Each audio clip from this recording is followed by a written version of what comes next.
Welcome, everybody. How are you? Everyone roasting? Like me?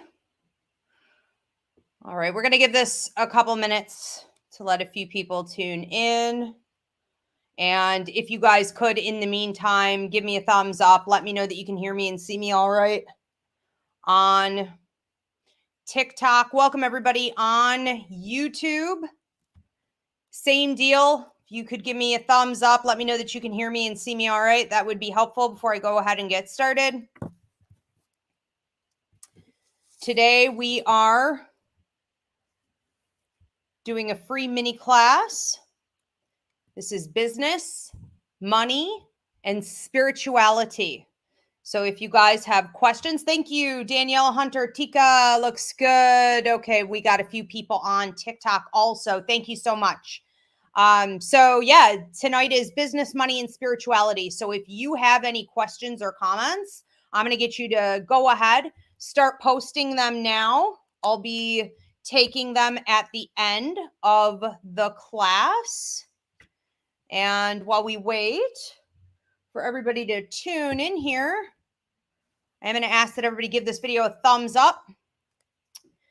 And let's review a couple events coming up here.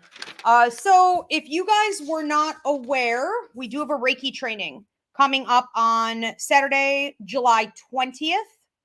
This is from 3 to 7 p.m. Eastern. You can join in person here at the Psychic Academy headquarters in Dunkirk, New York. This is being taught by one of our assistant teachers and Reiki master, Jill Haney, one of my good friends also.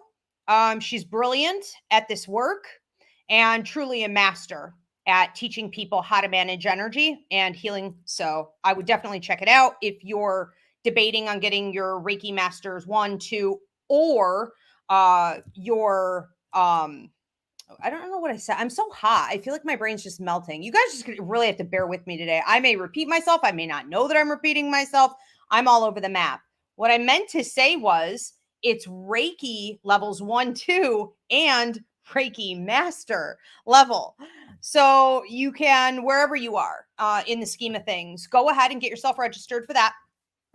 To register, you're going to go onto the website. You can go to ivyleaguepsychicacademy.com or ivyriverapsychicmedium.com. That's above or below, depending on where you're tuning in the description box. Again, that's Reiki training, levels 1, 2, and masters on Saturday, July 20th from 3 to 7 p.m. Eastern. Now, if you don't want to wait for that, you can go ahead and get the video download of it and get certified that way. Now, everyone who gets certified through the Reiki program here at the Ivy League Psychic Academy is also up for the gigs that we do, as well as Ivy's Healing Call Center. Ivy's Healing Call Center, for those of you who are not familiar, that's 7 days a week. We have readers and healers taking your calls. That's also up on the website. And yes, once you're certified in psychic mediumship, tarot, Reiki, you can start working for our call center. Also, okay, on that note, those of you who don't have time to wait to get a reading with me, you want something faster, you can call into Ivy's Healing Call Center anytime and get everything from a paranormal consultation to a psychic mediumship reading, astrology, tarot, Reiki, pet readings, if your pet is living or deceased and you want to connect with them, all kinds of things we offer there. Also, July 16th, if you haven't already done so, you may want to get your tickets. The Paranormal Tours here at my 1882 Victorian Funeral Home, we're running them again, 10 p.m. and 11. These groups are limited in size. You're going to want to get your tickets ahead of time. Also on July 16th, I'm running the self-guided historical tours at 8 p.m. And we have at 9 p.m. Eastern. You can join us through Zoom, or if you want to come here, you are more than welcome. We're bringing back $10 open circle spiritual development class. I've not done this since before COVID hit. So this is a huge deal. And it's just nice. I mean, it's $10. Everybody gets to ask a question or two. You get to hang out with the like-minded. I love those. Let's see, what else do I need to mention? Psychic mediumship course starts September 12th. So if you haven't already registered, you're going to want to go ahead and do that now. Also, I'm running a raffle, $2,100 value. So I think it's like $5. You get 6 raffle tickets, and for 20, I don't actually know what it is. Don't listen to me, but it's up on the website. So the raffle, right? $2,100 value. You can win an entirely free psychic mediumship course. Again, we start September 12th. So if you haven't registered, go ahead and do that now. My symbology book, I am working on it. Can't tell you when exactly it's coming out, but I'm working on it as fast as I can. Those of you who follow me know I'm obsessed with symbology. And I teach in my psychic mediumship course 4 full hours of symbology, ranging from, animal totems to colors to body symbology. And this book is going to be that and much, much more. If you want to get on the early bird list to get my symbology book, you can email me at revivrivera@yahoo. All right. I think that's everything that I wanted to talk about. Pretty much.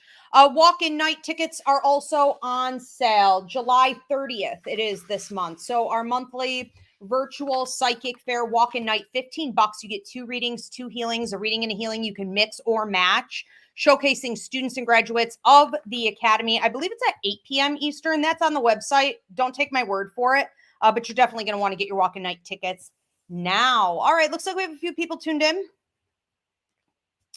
So I'm going to go ahead and get started. Welcome, everyone. I'm Ivy Rivera. I'm a psychic medium, a Taino Airwalk, and I own a school called the Ivy League Psychic Academy, where I train people internationally, online, and now we are getting back to in-person in everything, ranging from psychic mediumship development to numerology, tarot, astrology. We train children as well as adults. So we hope to see you for full classes. Go to ivyleaguepsychicacademy.com. What you've got here tonight is one of my free mini classes. I've been putting out 1 to 2 per week since the pandemic hit. Now there's quite a list. So you can listen to my mini classes anywhere that you can download a podcast, or if you want to go onto YouTube at Ask Ivy, you go up into the mini class playlist and you can see them all there. Tonight's class is from a poll that you guys voted on about a month and a half ago. You wanted to see me do a class on business, money, and spirituality. So that's what this is. How does your outlook on money impact your spirituality? Let's break it down. All right. Again, my classes are interactive. So if you guys are new here, you're going to want to type in your questions, your comments. They are greatly appreciated. We do take them at the end. If everybody could give this video a thumbs up right now, subscribe. Donations are also appreciated. All right. So, what I understand about money and resources came directly from spirit when I was a child. I assure you, I didn't learn the right way to handle money and resources from my family or from any of the adults that had ever influenced my life in a heavy way. What I was hearing from spirit was the direct polar opposite of what I was being shown by the adults in my life, which was always interesting to me. That happened in a lot of areas. And so I did choose to go with the direction from spirit and to investigate a little bit more about what spirit was showing me to do. I was not surprised when it ended up bringing me abundance and teaching me a lot of lessons about how to make money, how to manage money, how to continue to grow money and even be able to help other people through money and resources. And I watched the adults around me continue to fail. So I stuck to my system. And I think that one of the most important things that I learned was that you can be guided by spirit at any time to do something different with your money or resources than what you originally thought you were supposed to be doing. And so you have to be willing to, yes, have your philosophy and your understanding about how to handle your finances, but you also have to be willing to come from a place of blind faith when required. So this isn't just about following this format. This is also about zigging and zagging when you're told to, and being willing to be of service when it's required of you. So I'll say my first real experience with, any kind of money was not good. When I was a kid, we were so poor. We had to brush our teeth with salt. We didn't have toilet paper. I never saw a paper towel. I mean, that was a luxury beyond. I just didn't understand. We didn't have snacks. We often didn't have food. I remember going to bed hungry on a regular basis. And I remember waking up starving in the middle of the night to go down to empty cabinets in the kitchen. And there wasn't anything to go around. There were three of us kids. And so there wasn't a lot of room for complaining about it. And there wasn't a lot of room for growth because there were three of us. So even if something did come about, it would have to be split up or shared. So my first experiences with money and realizing how poor we were really came when I was in school, and I was around a lot of other kids who were very privileged. So to see them with the cool notepads and the great lunches and, the good shoes and the great clothes and going on vacations. I was like, I didn't even know what a vacation was. They all had homes. They had actual houses. I didn't even understand how that would happen. To me, owning a house would have been something only the richest of the rich people had, right? So I lived in subsidized housing, and so this was all pretty untouchable to me. It took a toll on my self-esteem, and it made me feel like those things were not for me. Like somehow I was so far away from being able to attain any of those things that I wasn't worthy of having those things. I didn't understand, of course, as a child, how this was creating a poverty mentality for me and how this was really dangerous. But something in me just sort of ignited around the third or the fourth grade. I think maybe I had had enough of being broke. I'm not sure, or being around these spoiled rich kids. But one day I was hearing from Spirit that I should jump the courtyard wall, which was never allowed at my school, and I should run down to the corner store, where they sold penny candy. Okay, so we're talking the 80s, people. I mean, there was literally penny candy. There was candy for 5 cents, 10 cents. I mean, that was big spending, right? Well, I had some money on me. I went down to the store and I would buy up all this candy. Then I heard sell it for double. So I was like, all right. So I sold it in the coat room for double. I would then jump the courtyard with my profits the next day. I would go buy more, and I would continue to, it would slowly in increments. I would hear raise it by 5 cents, raise it by 10 cents, raise it. So a couple months later, my mother gets a note from the teacher, and they said, no one has eaten in months. Every child has spent money. Ivy has running a candy store in the coat room, whatever. All right. So I did pretty well, right? So that was the first step, where Spirit was showing me specifically how I could get more of what I need, or at least how I could work a system with very willing participants. Everyone was thrilled except for the adults. And then I realized I was coming from a bit of a place of greed. I wanted more. I wanted not necessarily the power behind it, which is where I think a lot of people start to really screw up and go dark. But I wanted more of that feeling of safety, of that feeling of having something, and that peace of mind that it could bring, the possibility with it, the excitement with it, not as much as a means to control other people or hoard more for myself. I wanted to have a good time.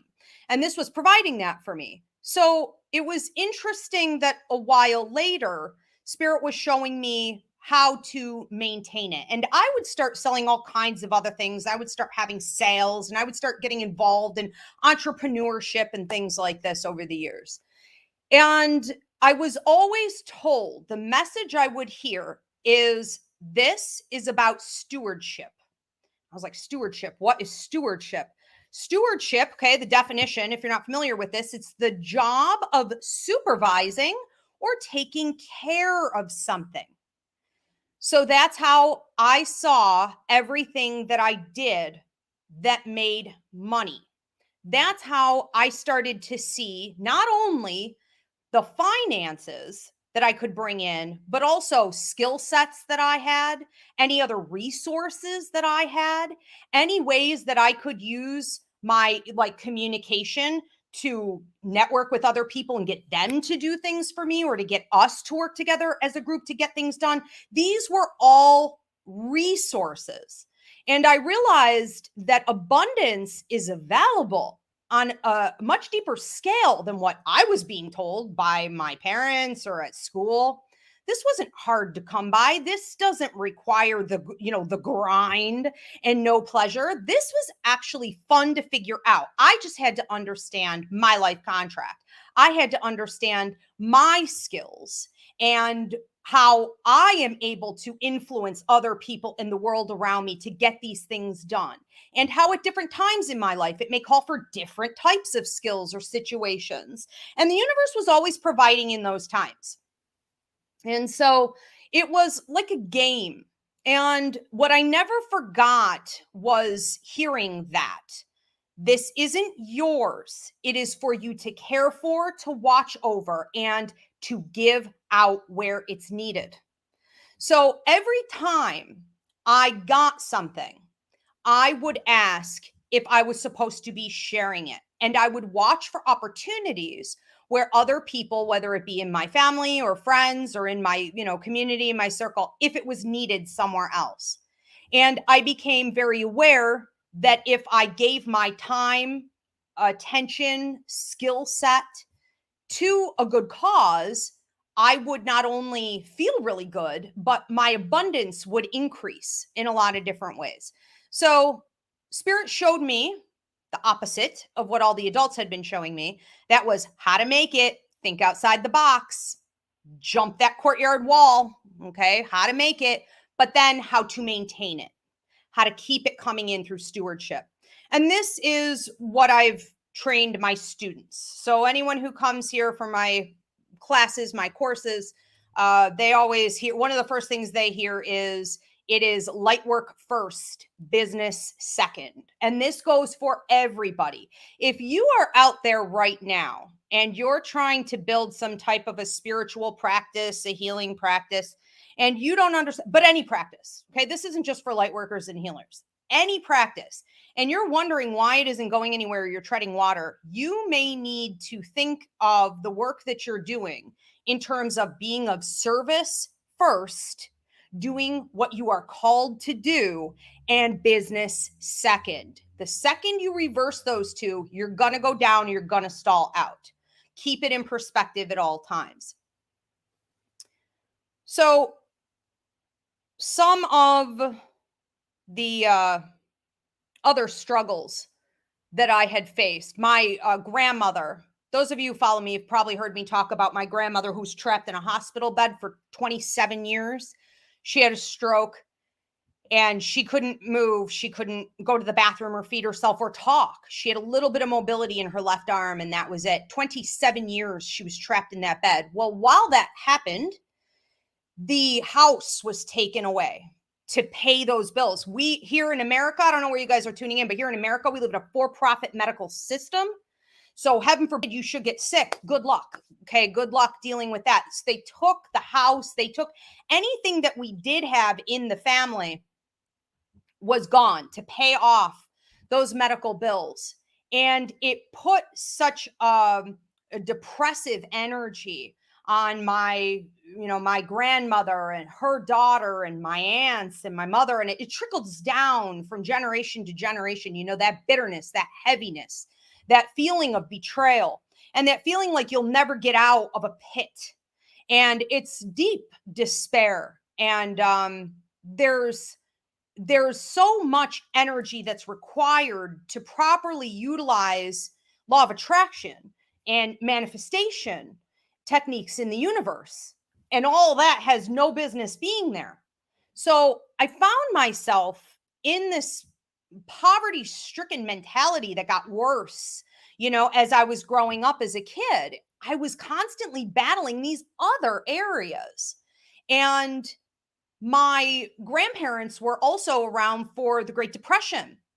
So for any of you who were raised or even just mildly influenced by people from the Great Depression, and the boomers, and they've carried on that mentality, it's heavy. It is poverty. It is hoarding. It is ego, which is fear, control, manipulation. It's a needy energy. It is exactly the opposite of what we need for healthy manifestation and law of attraction to work in our favor, and makes it really impossible for you to master these skills. And so I had to fight really hard I still have to fight really hard, I think, every day. And even if I do well during the day, if I'm feeling threatened financially, plus do we have any cancers here? Like Cancer suns, Cancer rising. Okay. So us Cancers, we have a real difficult time when our money's not right. That is a severe threat, and causes a lot of anxiety and depression. And if you can't think your way out of it rather quickly, you're going to notice that when you go to sleep, it starts causing nightmares and stress streaming and things like that. So I will regularly deal with that, and I will have to remind myself that I can create my own abundance. I just need to follow the 2 laws that Spirit has shown me. Okay. So again, it's number 1, Spirit will show you how you are meant to make money and what resources you have. That's in your numerology chart. That's in your astrology chart. That's in your life contract. You can book a life contract reading with me. That's if you just sit down with your work guide every day and you say, what should I be working on? What am I called to earth to do? What did I come here to earth to do? Stay in your lane, people. It's not that complicated, but you may be working in a career or a job. It's totally dead end for you. You may be making someone else rich, and that's not at all what you're supposed to be doing. So that's the first thing. I have to stay in alignment with what I'm meant to do. And number 2 is I am a steward of these resources. Okay. Even my own skill set and the finances. I need to remember to keep giving it out. Now, if I remind myself of this, I will quickly find that manifestation, law of attraction is kicking in. Things get moving, networking picks up, the phone's ringing more, the bookings increase, right? Head count on my classes increases. I get more subscribers, whatever it is. It hits in all different areas because I'm in the flow and I'm tapping into that higher vibration. There's no time like the present for us to work a little bit on how we feel about our money and our business, and make sure we're in alignment with the laws of true spirituality with this. There's a lot of trouble out there right now. I keep saying it's going to go on until about 2025. We're going to see it really peaking. And this is an opportunity, even though it's uncomfortable, for us to master this. So how do you get free of all of this? Have a more communal mentality. It's not me. It's not dog eat dog. It's not greed. It's not what can I get? It's not, oh, I'm going to give somebody a healing or a reading or this service and then like milk them for as much as I possibly can. You're not hustling. You shouldn't have to hustle. No one should have to hustle. No one does have to hustle if we are in alignment with what we came to earth to do. I would say that some of the biggest mistakes that I see, and I'm going to take your questions and comments here in a minute. So if you haven't already done so, post them now. Mairead, my beautiful producer, will be popping those up. And if you guys didn't already do so, please give this video a thumbs up. Donations are appreciated, and subscribe. So some of the biggest mistakes I see people make is they hoard. I understand keeping something that you really enjoy or having a collection, but some people purchase garbage like an addiction, the same way they might turn to like porn or video games or overeating or drug and alcohol abuse. They just buy. They're trying to fill some kind of a void. People, examine whether or not you need like maybe therapy, or you need to do some shadow work, or you need to get more in touch with your higher mind and your life purpose. If you find that you're just hoarding stuff all the time compulsively, this is really going to work against your ability to manifest and use law of attraction for your business, money, and spirituality here. Another huge mistake, and this one seems obvious, but stealing and appropriating. I cannot tell you how many students I've had come in who saw my curriculum, saw that it worked, and stole it. And they were like, I can make money off of this, or I could tweak it just a little bit and I can make money off of this. Well, now I have no competes and lawyers involved and this and that and the other. It's really no different than breaking into someone's car and like taking any cash that they left in there, right? It's stealing is stealing, theft is theft. And if you're taking from other people in any way, shape, or form, it's because you are not truly in alignment with your own purpose. And that is not going to bring you long-term wealth. There is heavy karmic kickback for that. Another big mistake is not using your resources or your finances to live. Some people won't spend. And when we have people all around us, causes all around us that could use our help, we should be giving. If you have nothing that you want to spend on, look for a place that needs you, a group of people that need you. And don't just think of it in terms of finances. If that's what you're supposed to be giving, then give your finances. But maybe you're just supposed to be giving your skills, your time, your energy, your wisdom, your ability to organize something. Whatever it is, we need to say, I can offer something more to the community around me. And I'm not just going to, stay stuck in this energy of what I have is mine. I need to keep what I have. I need to maintain where I am. So not using it is extremely wasteful. I see many people not bother to use their skills, their resources, their finances throughout their entire lives. And I know that when they reincarnate, they'll just have to do it all over again. So what we need to do, I think the best advice that I have to give on this is to get to know yourself. I can always tell when someone has no clue who they really are. They have no passion for anything really. They just go round and round and round, and they can be surrounded by need and they don't see it.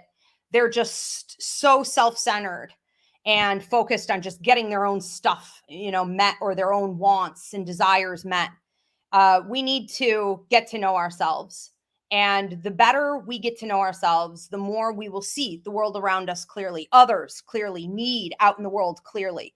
And the more you get to know yourself, and I just mean spend some time with yourself, spend maybe 20 minutes a day in silence with your guides, and maybe, start paying attention to what makes you feel excited or what keeps you engaged.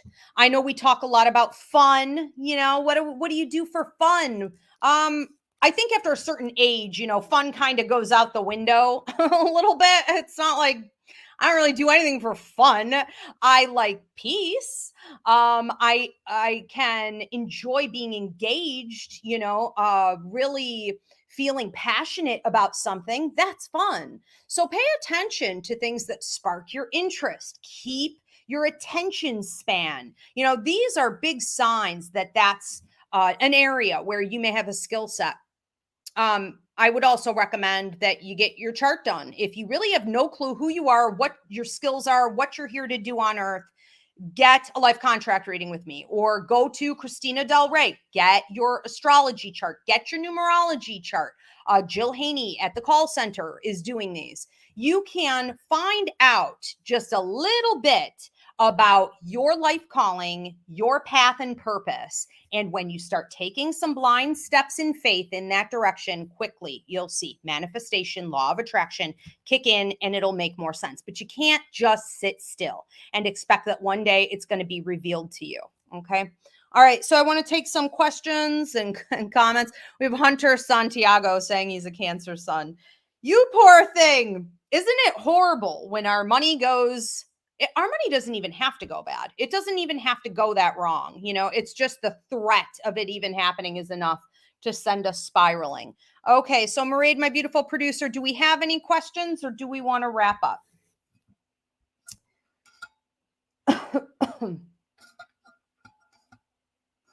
I think I lost Mairead. Oh, there we go. Okay. Danielle Rose wants to know, does the Reiki training come with a certificate?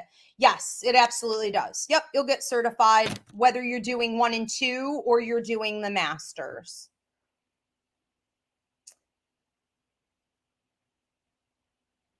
Okay. Very good. All right, you guys. Hope this helped a little bit.